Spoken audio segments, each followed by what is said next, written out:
বৃষ্টি আসলে খুব সমস্যা, গাড়ি শুধু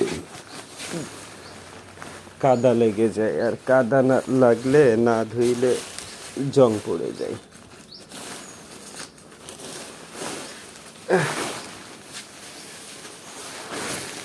আজকে গেছিলাম,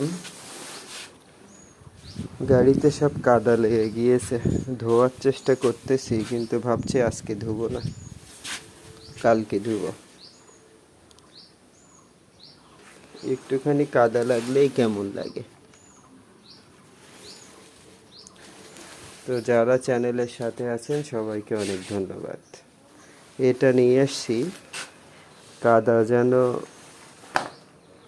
কম লাগে, এজন্য ভাবলাম স্টিল দেব, আবার ভাবলাম স্টিল না দিয়ে এটা দিলে ভালো হবে না। কী জন্য ভালো হবে, এইখান থেকে ইঞ্জিনে লাগবে তো কাদা, ওই চাকা থেকে, তো সেক্ষেত্রে লম্বা এরকম হয়ে থাকলে আর আসবে না। আর ওর ইয়েটা থাকলে, স্টিল থাকলে আসতে পারে দূরেও। তো এজন্য এটা নিয়ে আসছি।